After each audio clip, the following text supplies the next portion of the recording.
Hi again. Welcome to the second venue of the day here at Roosevelt House. Unlike the first, this was not part of the original structure. It was dug out, as they say, in the old kitchen area of Roosevelt House.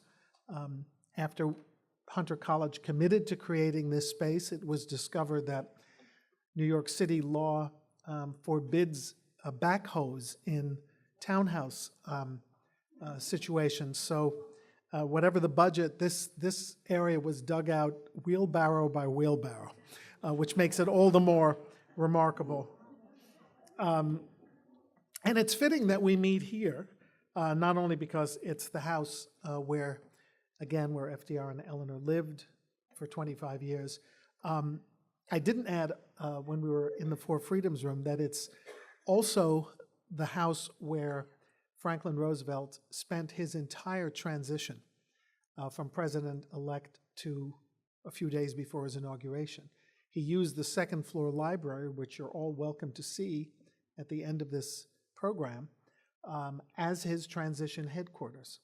And here, among other things, he welcomed Francis Perkins, his New York State Labor Commissioner, who knew that it was going to be an audition for a cabinet post and knew how weighty that moment would be since no woman had ever been considered for such a role. So she decided to make him, do more than just the offer. So when she walked into those doors that are still there, he said, predictably, "Frances, I want you to be the first woman in the cabinet." I do a terrible Roosevelt impersonation.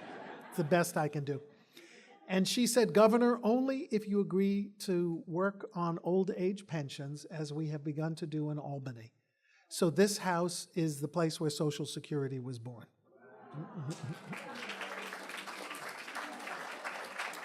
That does not get as big a hand when students are here as it does when we are here. Hopefully they'll get a chance to learn how important that day was.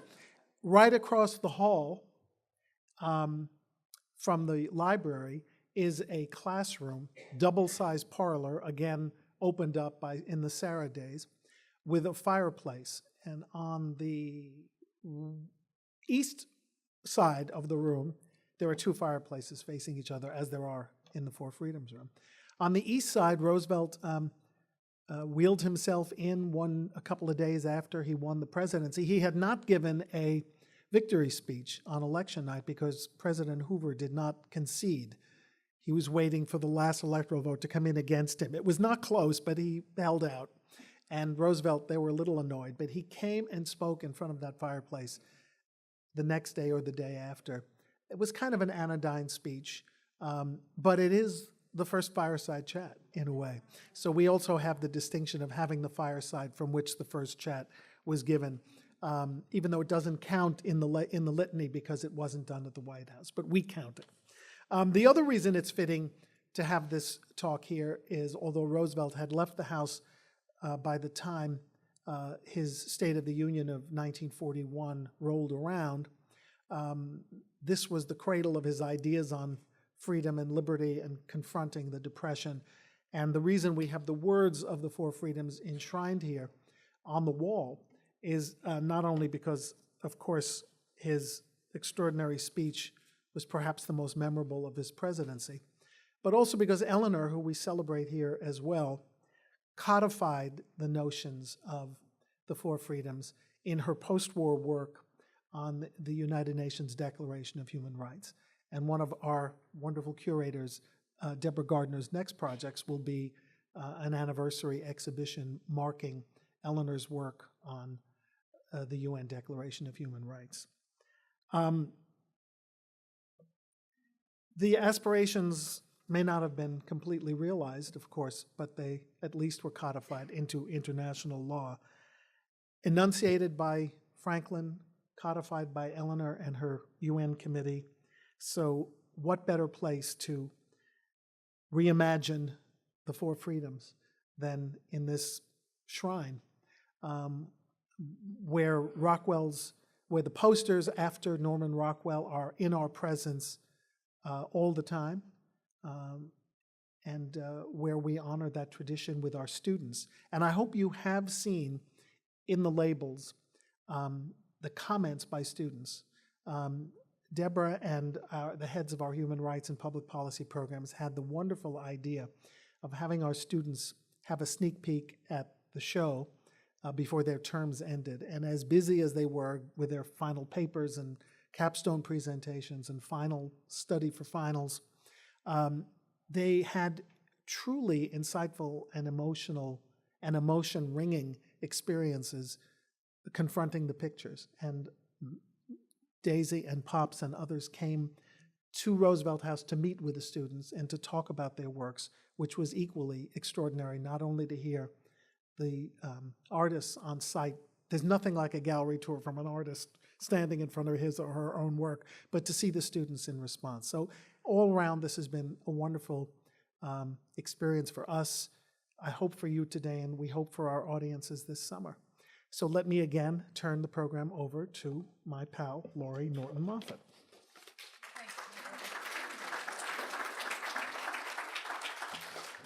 Hi again, everyone.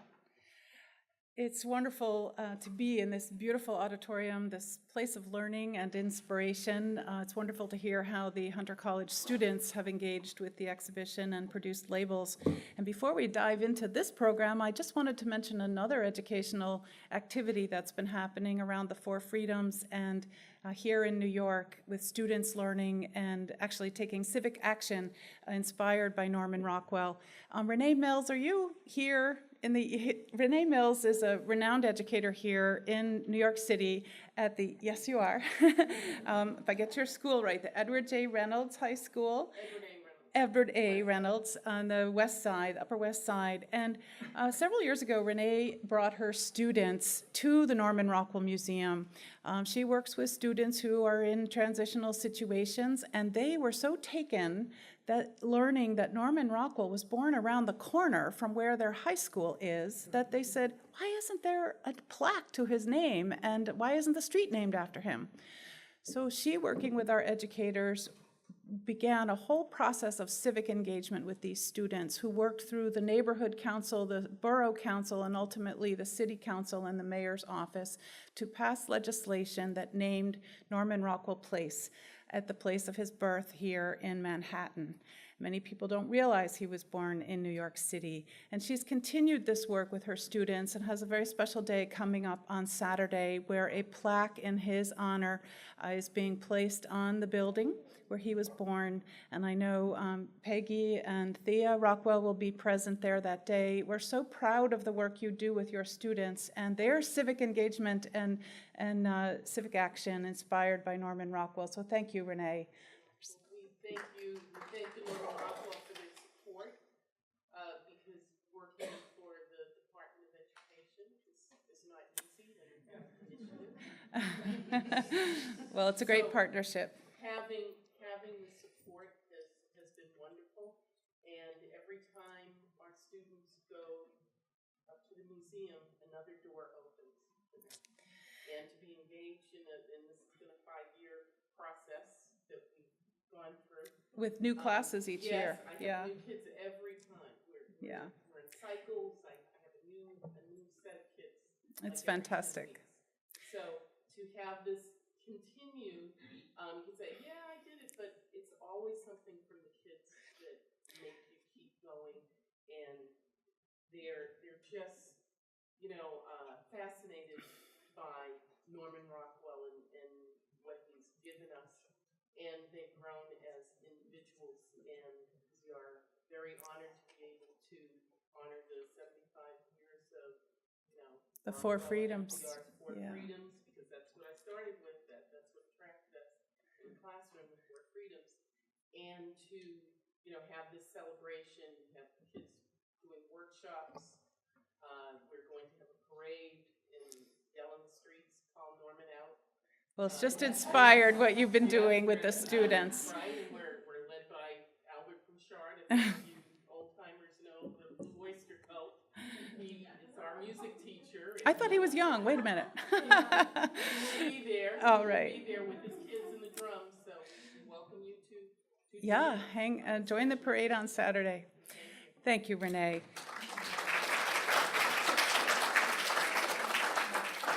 Well, it's a perfect backdrop to what we want to talk about today, and that is how art can power civic action. And we have with us a panel of 5 artists who are represented in the exhibition that you've seen upstairs. Their biographies are in the pamphlet, and their work is on the wall, but I'll just say them by name: Gary Bist, Jane Feldman, Maurice Pops Peterson, Daisy Rockwell, and Esther Iverem, if I said that. Iverem, thank you. And they're going to talk a bit today about what inspired them to create their works, and really talk about this idea of art in empowering and inspiring civic action. To participate in the exhibition, the 1,000 artists, or the 1,000 entries from about 700 artists, some people put 2 or 3 ideas together and submitted them, they were given 2 directives, and they could choose how they wanted to position their work. They were asked to think about and to create something to the question, how might notions of freedom, as presented in Franklin Delano Roosevelt's and Norman Rockwell's 4 Freedoms, be reinterpreted for our times today? And the other question was, what does freedom look like today? So as you can imagine, this sent people off on 2 different tracks, and I mean, many tracks, I guess, many paths, but some people really took to heart, how might we update Norman Rockwell and Franklin Roosevelt's 4 Freedoms? And some people said, what are the burning, pressing issues of freedom today that might stand separate and apart from the 4 that were articulated 75 years ago? So there was a call and response, and as you know, selecting 40 works was quite hard. So again, we thank the jurors for the show, and we thank all the artists who participated. And I noticed in the subjects that are presented on the wall that there were themes that emerged, and of course they would be the themes of the present day. Themes of immigration, themes on racism and historical repression, cultural diversity, patriotism in today's world, sort of a new topic of privacy, surveillance, the idea of truth and information, and living in the era of technology and the internet, the impacts of social media, clean water, and of course, at the moment we were putting the call for entries out, women's rights and gay rights and human rights were in the foreground, in the news. The March on Washington had just happened, and these topics were very present on people's mind. Calls for continued religious freedom, and you see these themes replicated in the artworks above. So we're going to talk for about 45 minutes with our panelists, and then we'll be open for dialogue and questions that you might have and get a conversation going between us. But first, if I could ask each panelist to take just a minute on this question so that we can get into more conversation. I want to ask each of you to talk about, did you take the exercise to reimagine Rockwell's 4 Freedoms, or as a call to reframe a new freedom today? And Esther, if we might start with you to just talk about your work. Oh, and I have slides here I should be showing you. These are not in order of the panelists, but they these first works show artists who really took the idea of Rockwell's 4 and Roosevelt's 4 Freedoms and brought them out fresh. And Esther, your work is coming along later in this show, so we'll just have slides in the background. Well, I think that I did a little bit of both. My piece is the quilt in the far corner near the windows upstairs.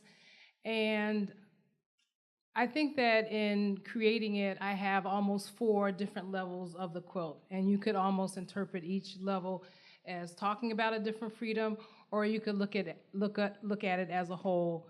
It chronicles in a way the African American experience from the Middle Passage, or Ma'afa that we call it, the catastrophe, the terrible occurrence, and coming up through perhaps the totalitarianism of Jim Crow and the ways in which that people survived, and kind of like as you come up to the top, there's like a series of kind of circular things that could be like hope and a sense of the challenges that people overcame and still have to confront.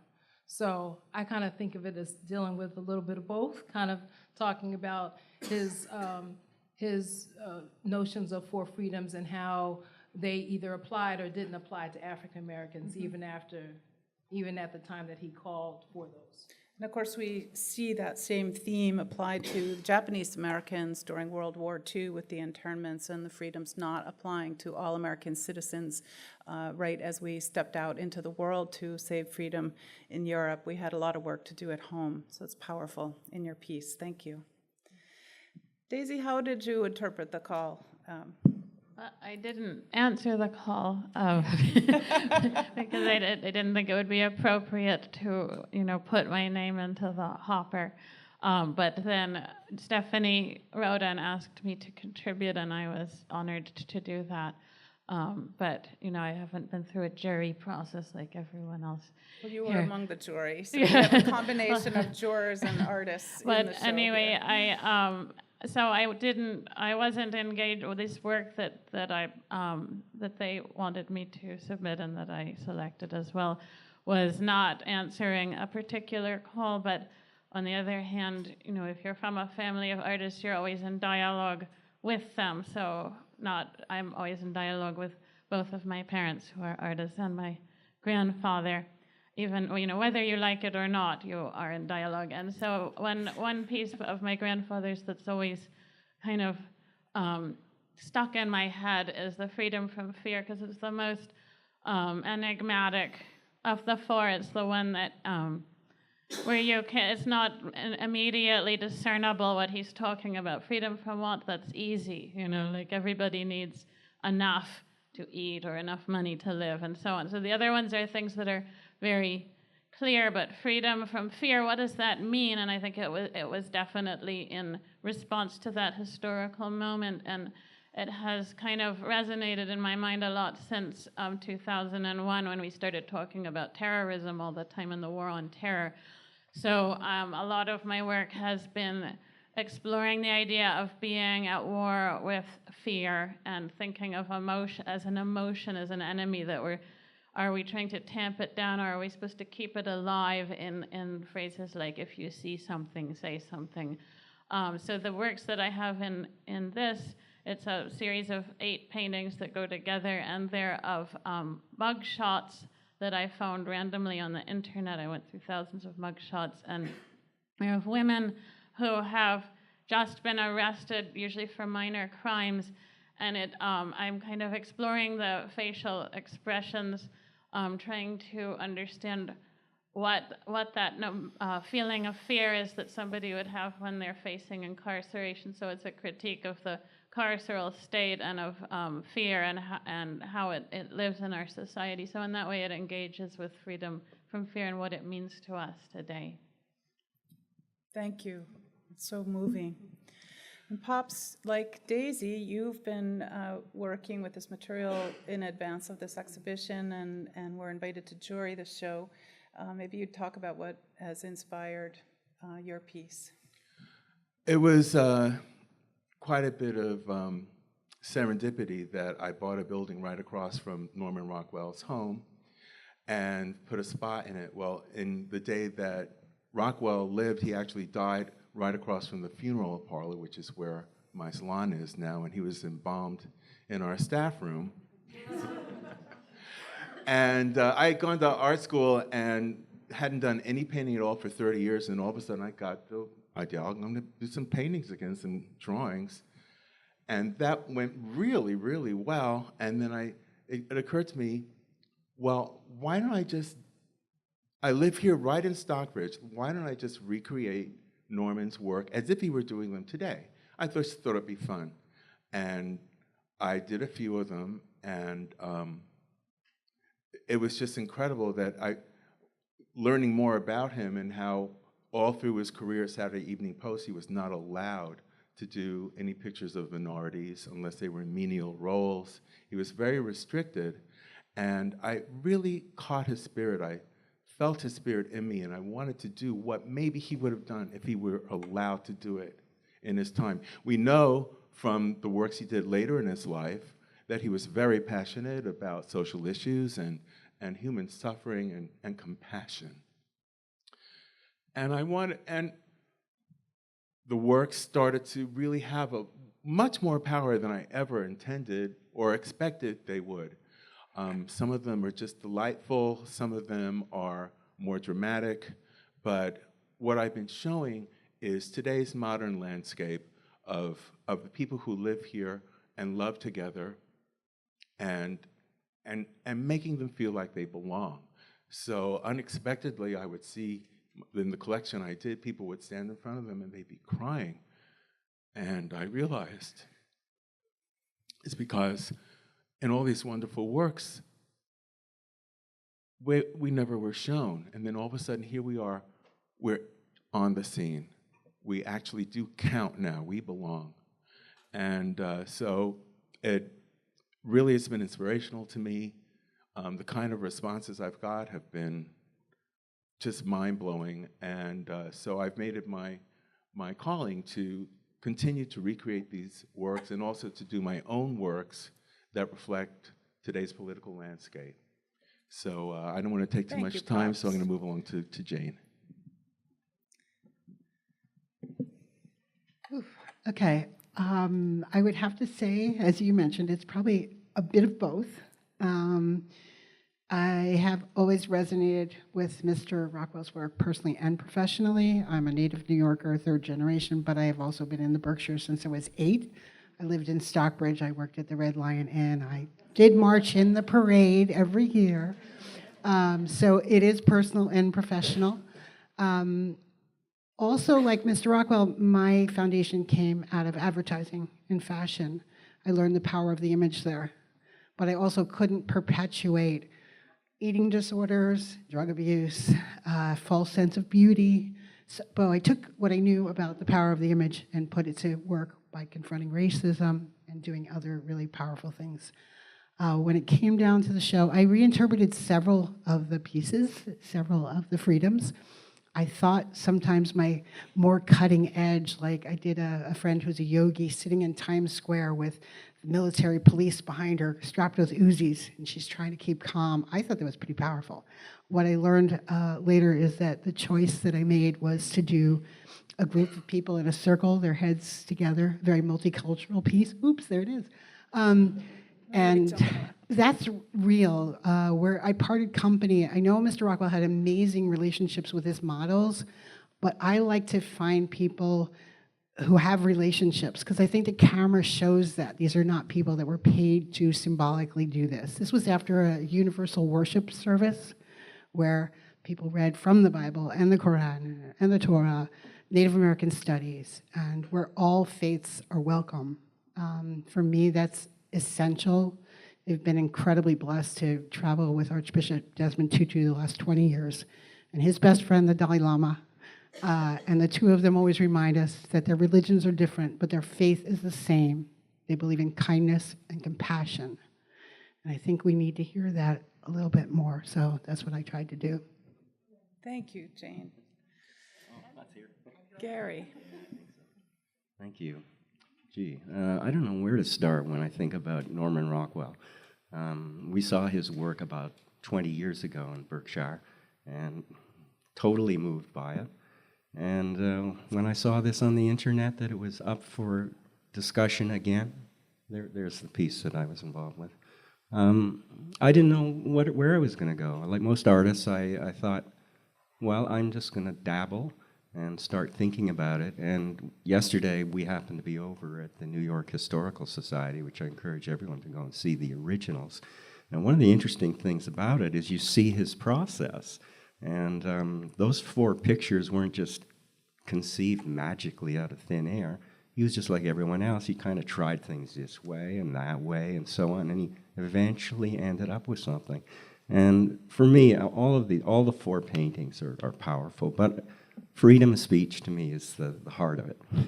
And one of the things I loved about freedom of speech is that it's active. You know, most people would have drawn a picture of a Constitution and a founding father and so on, things that we've seen a million times before and would have had a forgettable painting. But he put it in his own time. And the person who is talking, it's active.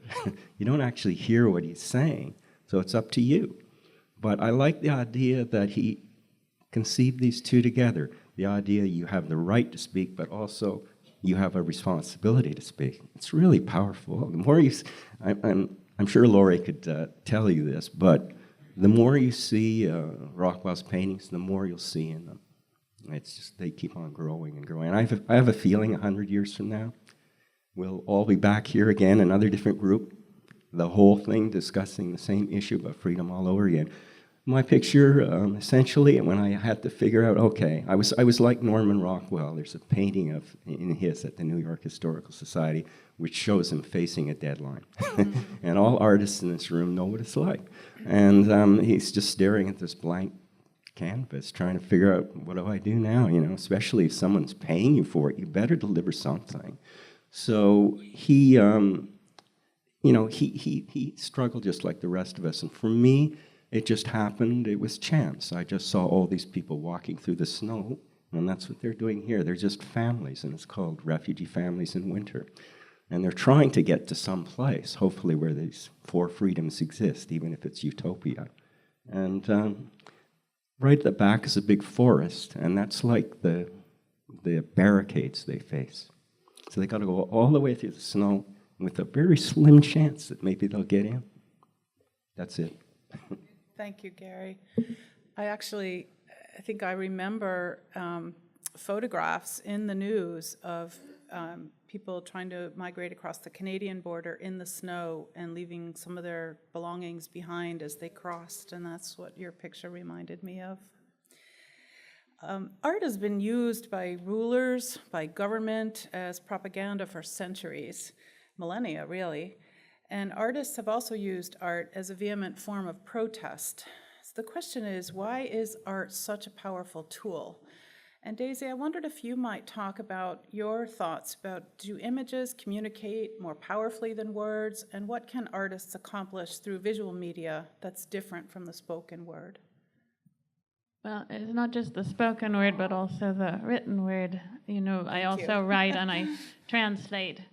And people read the things that I write and translate, but the number that do and understand it and talk to me about it is very tiny compared to the number that can interact with you about a visual image, because you can show a visual image to a 2-year-old and to somebody that doesn't know your language, and you can show it to somebody that doesn't know your cultural context, and they'll still get something out of it. And I've noticed that with my grandfather's work, when I spend a lot of time in India, and he's not that well known in India, but I do run across people who are fans of his work, and they've shown me different ways of seeing it from a completely different perspective. They'll say, I grew up seeing his work, you know, reproduced in Reader's Digest and things like that, and it meant so much to me, and seeing it from this person's perspective that is not American, has never been to America, may not even speak English, is very interesting. I think it has made me see the work in a new way, and so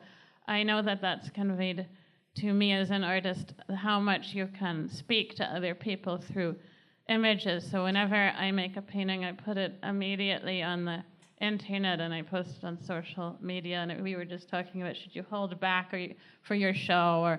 And the reason why I always put it up is because I know that a lot of the people looking at my work are very far away and they'll never come to a show. And I interact with them about it, and I learn new things, and they critique me and they react to me, and new things get incorporated in my work. And I feel like with my work, when I'm talking about terrorism, or I'm talking about human rights and critiquing various problems in the world, I feel like I can send a very strong message just with a simple image, but my goal is never to send a specific message. It's to open conversation and to open up a space for talking about something that we thought was closed, you know, an issue that we thought was closed. So, for example, when I painted portraits of bin Laden, and everyone said, that's so crazy.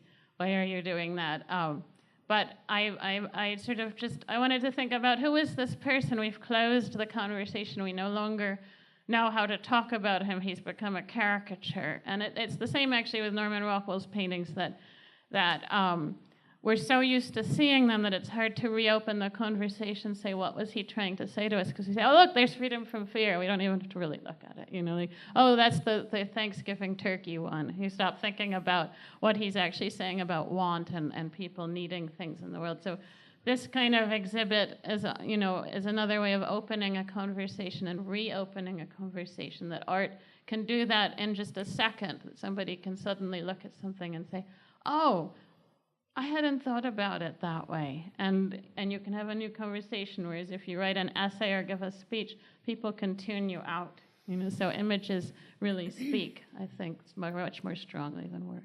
There's a universality to them and an invitation to all. So you don't have to necessarily even understand the words to have an emotional connection. Esther, I'd like to circle back to your work. It's here on the screen now. You talked a bit about the symbolism. It's a highly symbolized piece with a sweeping arc of history, with enslavement and curbing of freedom of African Americans. This exhibition, as we discussed, also references the internment of Japanese Americans during World War II. And I wondered if you could just talk a little bit more about the struggle for freedom to apply for all citizens in our nation, and how art can be used as a tool to help promote understanding. I wanted to piggyback on the other question you asked, and Sure. to me it's They related all weave. because I was thinking of it, because I've worked most of my life as a I'm journalist. sorry you have to turn your back No, to me, I but really go ahead should and have talk to our crowd. moved my chair over there. I'm fine. But I thought about images and the fact that I worked most of my life as a journalist, and I still do work as a journalist. And the picture, the picture. I remember talking to an editor once, and he was really impressed that I took my own picture, when I went to a story. And because the picture sometimes would tell so much more than the words. And I think about even how Americans react to war, and how we're complicit in so many wars around the world, and we don't see those wars. We don't see the people suffering or killed. But during the Vietnam War, those pictures coming from Vietnam changed the tide and changed the sentiment in this country about that war. So I think of pictures as being able to tell the truth, when very often words can't, or words can't really deliver the truth. And they're kind of like the antidote to fake news, you know what I mean? If you can see something real in front of you, and it may change your mind and change your whole idea about what that is. This piece actually was also, in addition to it being applicable to this exhibit, it was inspired by Jacob Lawrence's Migration series. And Jacob Lawrence was an artist who got his start during the Harlem Renaissance, and I think he was a WPA artist, so he would have benefited from the programs that Roosevelt put in place to employ artists, something that we desperately need now, to support artists from a variety of different backgrounds to create art in their communities. And it was envisioned to be almost the 65th panel of his Migration series, which chronicled the African-American migration from the South to various parts of this country, to escape terror, to escape, just deplorable conditions, and just death in many cases. So, and I think that just like his piece, my piece is to kind of evoke that. I've gotten a lot of reactions from it when people see it. They just stop and they kind of look at it. And, I appreciate the whole idea that art can communicate more than words, or because I'm also a writer also, so I appreciate that very much. Yes, there are two writers and artists here side by side. Yeah. Multi-literate. Thank you.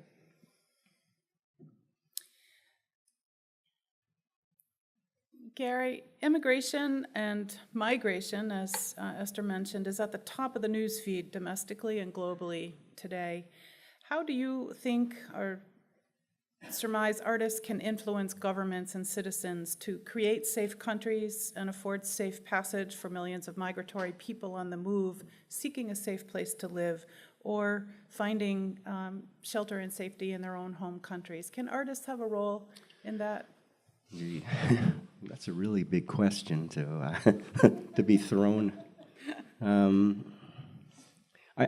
own view is that artists illuminate things, and I always find it interesting about Rockwell that he was always writing about the common person. And when you look at those 4 freedoms, it's all about Mr. and Mrs. Average Person. It's never about some political person or some grandstanding historical figure. So when I look at immigration, which is, as I said, when I created the image that I was looking at, I was just seeing people tramping through snow, and because I'm from Canada, I know what it's like. Well, winter is a long time in Canada. I know it's also pretty long in New York City, I understand as well, and Boston and Stockbridge. But, when I look at that question, I don't think any artist does have that answer any more than anyone else. All they know is this is the situation that we have to fix. Fixing it, when it comes down to the nitty-gritty, that's actually the tough part. And I wish I had an answer. Well, maybe a fairer way to have asked that question of you is how artists can call attention to the issue and keep it in the foreground and raise our consciousness about it, just as Sure. Esther spoke Absolutely. about journalism and the power of imagery to keep something alive. Jane, might you reflect on the obstacles that you think artists face today? Do you feel artists are free to communicate? Maybe we need to keep this in the borders of our own country, because it's different in every country in the world, and there are certainly places where freedom of speech does not exist. But I'm wondering if you think visual imagery can once again pull a nation together in the way that Rockwell's work united America around the fight to defend freedom. You can Lori link this asks to big your other- questions. You can link this to your other work with the Thomas Jefferson family. I think about that narrative that you've been documenting, and it's quite powerful. Thank you for that. Lori is familiar with a book that I'm probably most known for called Jefferson's Children, The Story of One American Family, which I co-authored with the descendant of Thomas Jefferson and Sally Hemings about 20 years ago. That was an example of when the truth could not be held back. I think, one of the things I'm listening to everybody, and I think intellectually as artists, we don't always think about things before we do them. We just feel this urgent need, and later we start thinking about what we've done. So I grew up in New York City, as I mentioned, and I grew up in a predominantly Black and Puerto Rican neighborhood, working class neighborhood, which back then, by the way, was Chelsea, just so you know. And I read a book in the 70s by Fawn Brody, UCLA professor. I went into school and I said, did you know the third president had 2 families? And all my Black and Puerto Rican friends said, yeah, Mom told me, Grandma told me. So my interest became how much more history had been kept from us and who gets to tell his story. Cut to in 1998, the DNA proved what the oral tradition of the family had always known, and I decided to go to Monticello with, by the way, no money and no press credentials, just saying. But I was driven to go, as we artists get driven to do things, to Monticello to photograph the family as one family. There were a lot of obstacles. People did not want that image created. My now co-author, then 19-year-old kid from Cincinnati, descendant, when we were told it would not be appropriate to bring the family together after the keynote spoke, he squeezed my hand, ran up the stairs, and grabbed the mic and called his family to the steps of his great-great-granddaddy's house. I did not have a place to stand. The Life magazine photographer Erica Berger saw that we had rallied the family throughout the course of the day and said, without her, you wouldn't have a shot. Make room now. I realized it was not my shot. CNN, UPIAP. It was the truth ready to be told to the world, and 80 people pounced the steps. And by the way, the amazing thing, again, as an artist, is I went down to photograph the family as a family for another project I was doing on the American family, not wanting to go to Hollywood and shoot all the celebrities. I thought this family had some intrigue.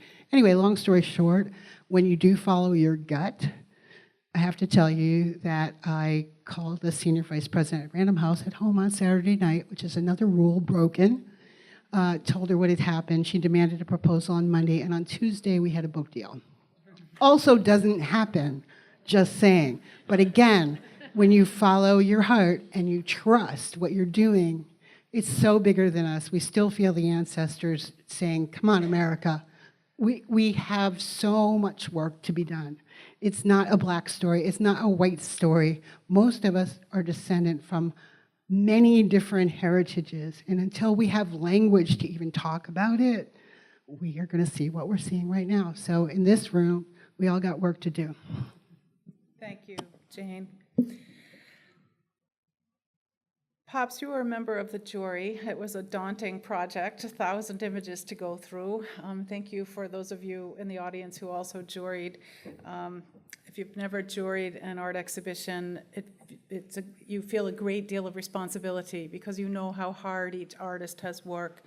Pops, what were you looking for in the artists you selected? Can you talk about the criteria and how a work stood out to you and how you graded it and made the cut? I wanted technical proficiency.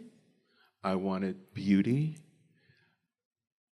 I wanted feeling, and I wanted thought. And basically, all these things come together to give you an impression and a feeling. And that is what the artist delivered like a tsunami. I would sit down, and these artists, I'm an artist, so I know what it takes, you know. I know that you bring your heart, your soul, your money, your time. You could be out at a party. You could be watching TV. You could be binge watching Netflix. But no, you're home by yourself with everybody else saying, why don't you do this? Why don't you come with me? You are sitting there because that's what you have to do. This is what has been selected for you. And these artists who, by the way, paid money to enter. So they were serious, and some of them entered several times. And they were great artists, and they really brought it. And I couldn't believe it, but I would be, you know, I would go through 10 or 12 of them, and I would have to stop because I was just like I am now, remembering it because it was so powerful. And I would say, oh my God, how are we going to choose between this and that? And if this one doesn't get in, my heart is going to be broken.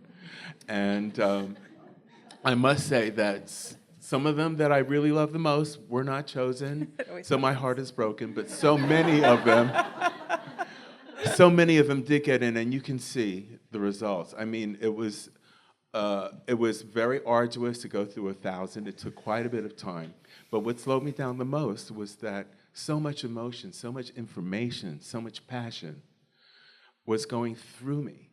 And it was quite an experience that I was not really prepared for, but if I only do one jury, I'm glad this is the one that I did. Thank you, Pops. There were 10 or 11 jurors, so when you blend everybody's range and scale of grading, certain pop to the top and certain slide away, and they're still all wonderful work. So thanks for doing such a great job.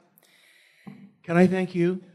I didn't thank anyone. I want to thank you, Lori. I want to thank Stephanie, Jada, everyone who helped to bring this together because it's something that I think the world needs now, and I'm so honored that I was included.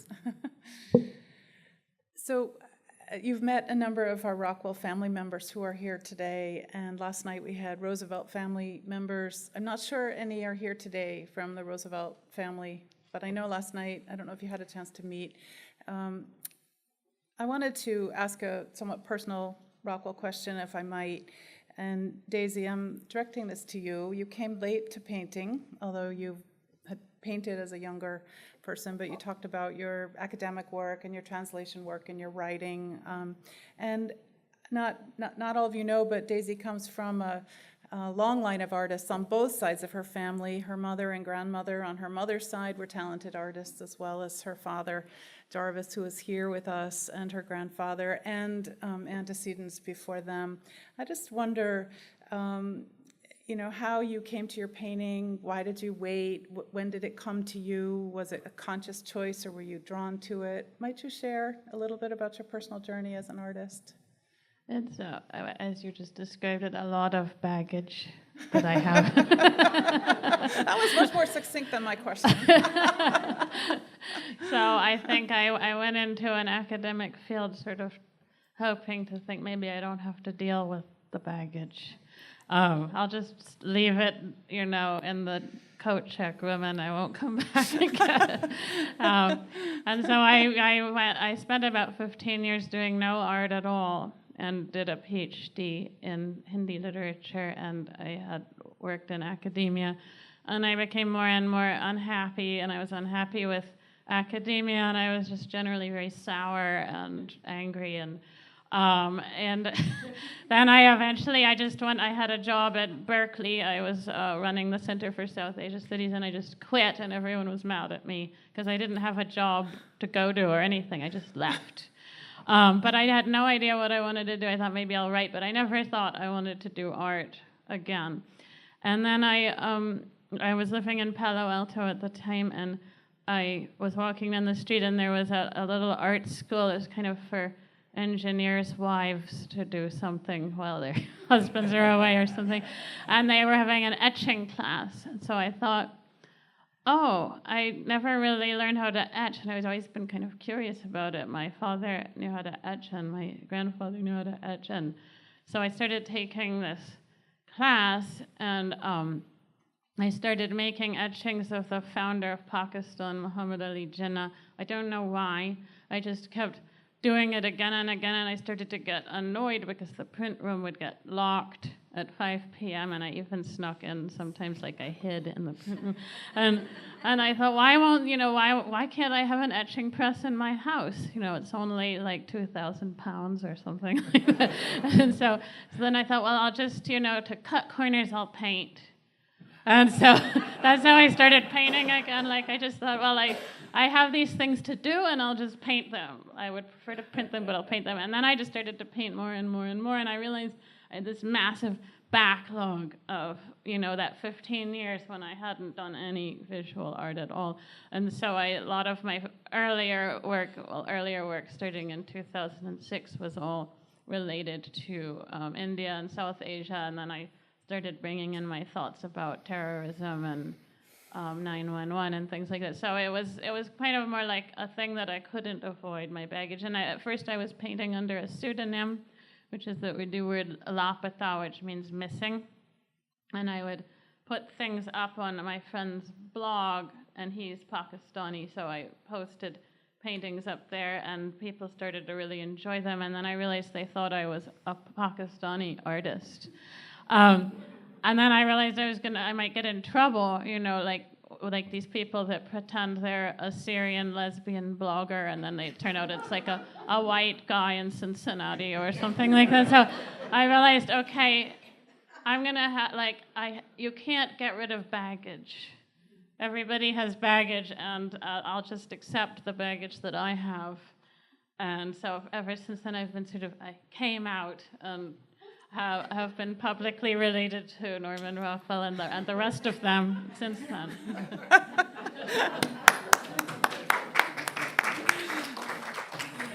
Well, I, for one, am very glad you took up painting, Daisy. I think the topics that you invite us to look at are really important. There's a power of observation in your work. It runs through your family, and they're not always obvious subjects because they're often subjects that are hidden. And I think you're doing a really important service to the world. So thank you. I'm glad your painting came back to you. Here are a couple of Daisy's incarcerated, arrested series. I think there's another set of portraits. I'm sure you saw these upstairs. So I know we want to have time for questions from the group, and this might be a good time if anybody would like to address their own questions to the artists, or else I'll have a few to wrap up. Artists want to make a comment? Yeah, if the other artists want to make a comment, there's a microphone that's going to be circulating, so just raise your hand. Maybe the other artists just ought to stand for a moment. So Thank you. I meant to do that at the beginning. Yeah, Thank you. right. Please stand if you're represented in the exhibition.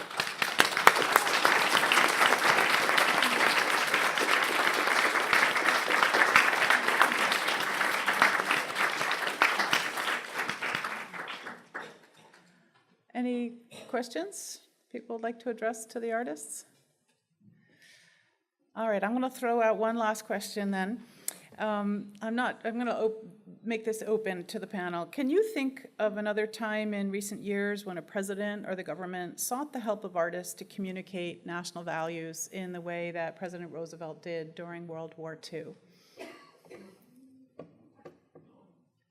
Harold, you may answer too. Well, anytime, I guess we should say. Our presidential historian might have some insights for us. I'll do a little. Thank you, good. So one of Rockwell's subjects peripherally was Abraham Lincoln, not only peripherally, but he did some majestic portraits of Lincoln emphasizing his height, but also the law student, student studying over a barrel with an image of Lincoln in the back. And that image of Lincoln, which is not further described in the Rockwell literature, is a case in point of how Lincoln made himself available to artists in all media, even when he was silent during the presidential campaign of 1860. So that's one example. In those days, campaigners, the presidential nominees didn't campaign. How many people would like to go back? Well, we won't go into that. But they said nothing. Lincoln, sitting, on the figurative back porch in Springfield, Illinois, welcomed painters, sculptors, and photographers, usually in service of each other. The photographers took, as Rockwell did, took photographs on commission from artists who found it difficult to paint Lincoln when he was opening his mail, which is the only time he made himself available. So the portrait in the back of the law student, in the background of the law student image, if I'm doing this right, was made on June 3rd, 1860, by a photographer visiting from Chicago as a model for a painter visiting from New York.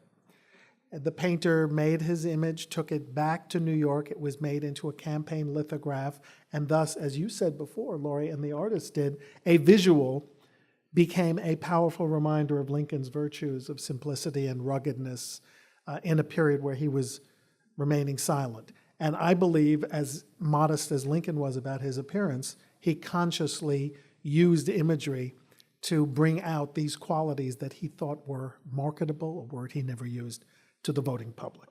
There you go. Thank you. Yes, we have a couple of questions in the microphone's right next to you there. Thank you. Well, there's also Shepard Fairey, who did the wonderful portrait of Obama called Hope, even though he had sort of purloined the image. But later, for the big resistance march in Washington, the day after inauguration, he made a series of pictures, and one of them is actually included in the photograph of one of your artists here, the mother and the daughter holding the placards. I believe one of those is a Shepard Fairey poster. Yeah, that's a wonderful example of a picture that just took the country by storm, the Hope poster. Yeah. Okay. Hello, good afternoon. Interestingly, and I don't know what president, I'm very honored to be here. I'm a friend of Esther Ivarium, and it's great because I think we're all getting really, really inspired by this Trump period. You know, it's inspirational. It's making people talk. There are issues, So I think that that aspect of it is a good thing. But I know that in the mid-'80s, there was something called CETA and the Arts. And I don't know what president it was under, but, artists got to do films. I'm a filmmaker, and I got to work on a CETA and the Arts film.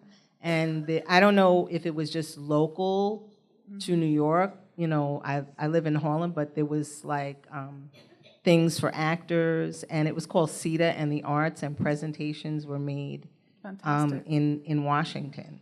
So I don't remember what president it was under, and I know that it was in the mid-'80s. And just an interesting thing, I have a Norman Rockwell calendar in my kitchen, and I got it like from the local drugstore in Harlem. And I was thinking when I got it, I was like, this is weird that that's what they're giving out. Or, it was just, I have mostly like African-American art and some other mixtures of art. But when I got that calendar, I said, I really like this, and it's in my kitchen, so I think it's kind of interesting. And I didn't think about it till I was sitting down right here, right now. So anyway. Thanks for thank sharing you. that. Thanks Those for everybody calendars are sharing. I'm ubiquitous. inspired. So, John and Renee and Deborah, did you want to say something now? Yeah, I want to talk about President Roosevelt. Oh, excuse me, John and Renee. Right, of course. You know, the New Deal, as was mentioned, employed artists, and he was famously quoted as saying that artists have to eat too, when he was asked whether or not there should be a program to support people in the arts. And it was quite extensive. It was many media, people working in quilts, people working in paintings of all sizes. The murals were probably the most famous images. And while he personally didn't send a directive to the art program to his directors to promote American themes, that's what was promoted in the art. And so you could see that as a position of a president who wanted to promote the American scene at a time when people were struggling to try and bring back that notion of what it meant to be a community, because many of the murals, of course, were directly related in content to the communities in which they were situated, so that it was a way to promote morale in the country at a difficult time. So you could see that as part of the presidential regime, so to That's speak. a really excellent example and an aspect of FDR's legacy that helps us understand that era. And in fact, our curators, Stephanie and Jim, used some of the WPA images to set the stage for the larger Four Freedoms exhibition so people could see the struggle Americans were facing coming out of the Great Depression and the reluctance, to understand the reluctance to enter the war while there was still so much deprivation and need for jobs and food and basic security at home. Just let me add one final thing. In the exhibit text, you will see that Roosevelt wrote to Rockwell to commend him on his Four Freedoms images, which had not gained traction as ideas previous to Rockwell's work because people couldn't quite visualize them. And he visualized them, and Roosevelt wrote commending him for using these everyday images to promote these wonderful and very important ideas. Thank you, Deborah. Renee and John had questions? You're closer to the microphone. I don't think I need a microphone. Yeah, because we're recording. No, but we're recording if you would, But anyway, the education needs art support, and I think I'm an example of that with my students, having that generous offer to bring art to students who never expected to have such an experience that would actually change their lives. And I know the Rockwell is starting an initiative with expanding, education in museums. And if anyone has a voice or can spread the word about that to actually have the initiative put into place, it's going to change a lot of lives. And the way education is right now, they need it. Children need art. They need the arts. The other thing I just want to ask each of you is, what do the Four Freedoms mean to you? It's been a big question. We've been asking a lot of people. I've asked my students, but what do they mean to you? If you could each answer that, would be wonderful.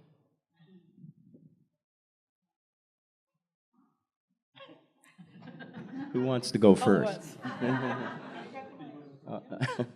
I'll go. Another huge question.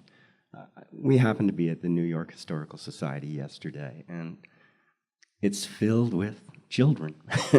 There's just tons of them there, and if you get a chance, go and see it, because they were asked to add their own comments about freedom. And you'll see all these kind of sticky notes saying freedom is, and then they could write anything they wanted. And it's so incisive. When you see these children, anyone who's ever taught children knows that they see a lot more than you think. And it all comes out when you see that. So to get to your question, I really don't have an answer, but I think that the fact that freedom resonates so strongly is the reason we're all here and why there'll be people hundreds of years from now, hopefully, also talking about freedom. I think it's something innate, and I don't think it's going to go away. I think it will grow over time. I tend to be more positive than negative on that. Thanks, Gary. Yikes. Thank you for that about young people. I wanted to teach, and I found that I was going to go crazy in the academic community, and I am an artist, and I realize that. But there's a way to constantly bring art into education, whether you're a teacher or you're a visiting artist or whatever. Freedom keeps changing. My idea of freedom keeps changing and evolving. I just got back from New Mexico, where I worked with indigenous elder females, women from all over the world, including New Zealand. Freedom in America, working with tribal leaders, is taking on a whole new feeling for me. Things I took for granted. There are women stolen off reservations here in the United States every day and sold for body parts and organs. I promised I would tell the truth. That's here in America right now. So freedom, the ability to get up and know that I'm going to know where I am by the evening, I never thought I would think about that in America. I've thought about that elsewhere. I think it is up to us to kind of reinterpret what it means and declare it, and to help educate others who don't necessarily have a voice. I think that's our responsibility as artists, to maybe give voice to the voiceless and to hold up a mirror to America and our values right now. I mean, it's funny to think about like why we do the work. I think that the guy who still will remain nameless in the White House has proven to force us to be artists and declare our work as more important than ever, and certainly with students. So thank you for that. When I was a child, one of my earliest memories is when my mother got me and my brother together, and we went up the street to Junction Boulevard to the Woolworths, and we were on a picket line. Woolworths wouldn't let black people sit at the lunch counter. In the South, in the North actually we could, but it was a nationwide protest so that nationwide black people could sit at the luncheonette. So being 7 years old or 8, wherever it was, I understood that we weren't really free. And to get free, we had to fight. The 4 freedoms were done in wartime. It was a response to the war. And now, I feel that it's equally important to express what we feel now, because there is a war going on. It's not the kind of war where people are shooting with guns on a battle line at this point, but what I know by looking back at the past is that it could be, and it is up to us. You have to do it. Everyone has to speak out, and we have to make people see and speak out. When I got back into painting, serendipitously, I was doing pretty things to make people happy and decorate their homes because I wanted to make a little money and have something to look forward and some fun in my life. And actually at that point, there was a black president, and I thought, oh wow, we're really free. The sky is the limit right now. Last thing I ever wanted to do was to have to think about torture and suffering and repression and the kind of marginalization and being a second-class person that I was when, as a child, I would go down to the South and we would have to pee in a bottle because we couldn't go to the restroom. So I'm trying to answer the call. And when I did, that's when I got a big response from the world, and I realized that, you know what? There's not a lot of money in this. People don't want to put a lot of anguish and issues on their walls. But nonetheless, that's what I'm doing. You know, I'll make my money some other way. But I would have my say now, and I want to make this fight real, and I want to win. I want freedom to win for everybody, not just for black people and not just for New Yorkers. I want it for everyone. And so that's why I'm doing what I'm doing. And I'm sure that everybody up here feels the same way.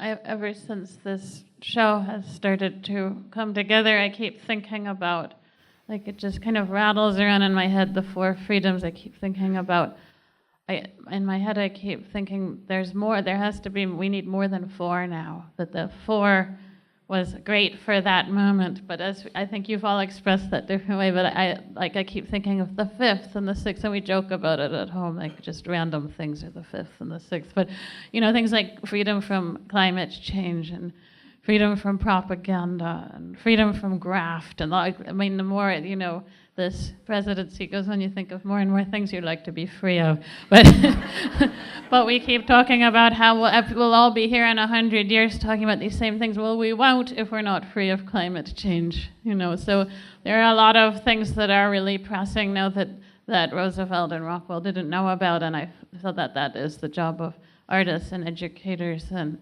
humanities-focused people, particularly to get that message out and make people think about that we're facing extinction in all different ways. So personally, I thought of a couple things. I thought about freedom of speech in a lot of different ways. I mean, journalists are under attack, not only here, but around the world. And I had some personal experiences after, and it took me a while to realize it was happening after reporting on some white supremacists in the Washington, D.C. area. And I realized that I, as a kind of post-civil rights generation, I guess, I take a lot of those freedoms for granted. I don't really think about that, but I am really conscious of the fact that there are a lot of people who want to take away your freedom to speak truth. And we're in an era now where there's a lot of competing truths, whether you call it fake news or whatever you want to call it. But when you really see the power of media and the power of some people to control media and what is the narrative and what will be said, it's really we're at a very pivotal time here in terms of say social media. Facebook is partnering with NATO. I mean, this is just all kinds of stuff is going on. And if you're in that media space, you really see that there are a lot of dangers to what we consider the First Amendment. So that's one thing I thought about.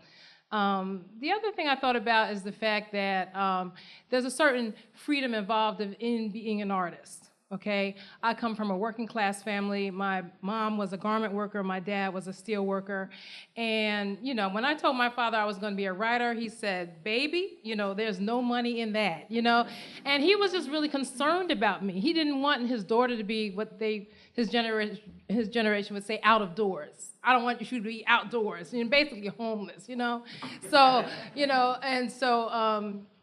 and so there's a certain amount of, so when I told him, I said, well, I'll be a journalist. And he said, okay, well, he could kind of visualize that, okay? Even though there weren't many black journalists in Philadelphia, but there were some. So he could kind of visualize that, right? So I would do the other writing on the side. I would do the poetry on the side, or I could, be an artist on the side. And I say that because when I did go to college, I was the first in my family to go to college. I went to school with a lot of rich people. And they were majoring in things that I had never heard of. I had talked to one person who was majoring in something to do with mapping. And I was so fascinated. I was just like, is that like a job? And so, so I just realized that there's a certain amount, I have a different idea where I understand that people are able to live different lives. And that's for freedom. That's a freedom that a lot of people don't have. And then finally, I would say that I've done a lot of reporting on a lot of the movement for Black lives. And there's one group called Black Youth Project 100. And they are very active, based in Chicago, but they're all over the country. And they have done this thing you may have heard about called Bail Out Black Mamas for Mother's Day. That was their project. And so they raised money and they bailed out women across the country who could not afford bail. Most of the people in jail aren't in jail because they committed a crime or because they've been convicted, or some of them haven't even been really charged. Maybe they've been charged, but they haven't been convicted of anything. But they're in jail because they can't afford bail. And when you think about what, like Harvey Weinstein just bailed himself out with what, $1 million or something? So they had this campaign, and part of the campaign they talk about, it's been this tradition where we buy each other's freedom, you know? And when I read that, I was like, wow, so they're really, you know, they're relating this, you know, the carceral state, the incarceration, mass incarceration, to slavery, basically, because really that's the connection with the 14th Amendment, or was the 13th Amendment, right? So that when slaves were freed, slavery was outlawed except for if you were in prison, right? So if you were in prison, you could still be a slave. So then we have the chain gangs and all the things where they just like picked you up for any reason and put you in jail so they could work you for free. So I thought about all those things, and that's the idea of what freedom means for this younger generation in the movement for Black Lives. Deeply personal and powerful responses. Thank you for that question, Renee. John, did you want to offer comment? John Wettenhall? You've had your hand raised a long time. Oh. My name is Kenneth Laird.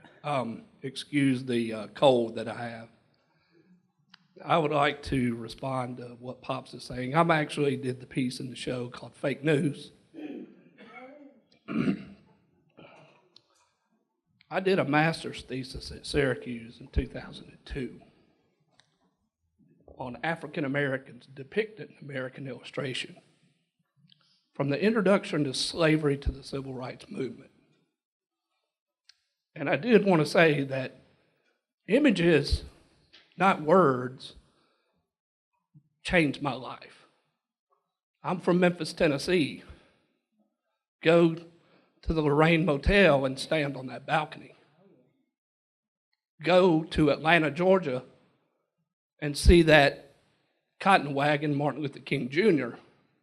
was carried in. You know, I said this when I had to defend my thesis. One of the advisors said, what made a white guy from Memphis, Tennessee decide on such a controversial topic? And I said this words exactly.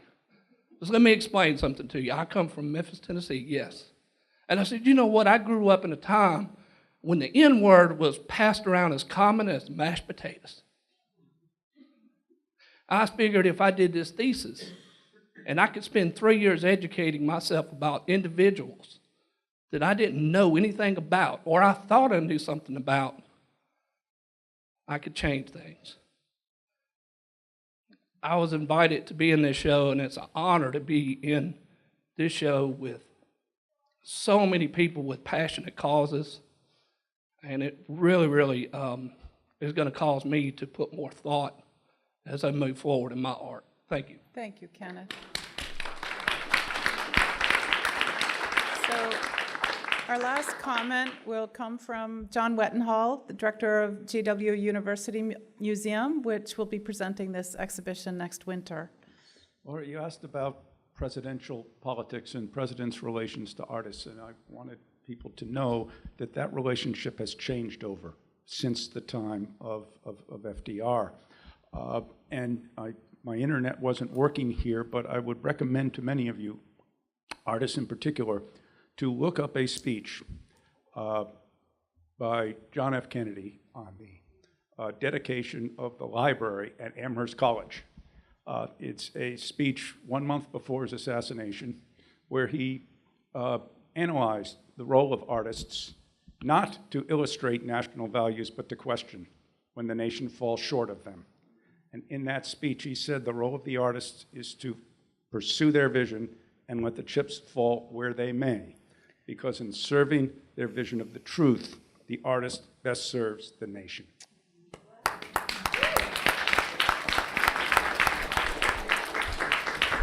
I want to thank you all, our panelists, our artists who participated, Roosevelt House, Deborah and Harold on this beautiful installation, our curators, and of course, all of you who participated today to listen and to go out and spread the word, invite people to come see these exhibitions, and keep making art and keep standing up for freedom. Thanks so much.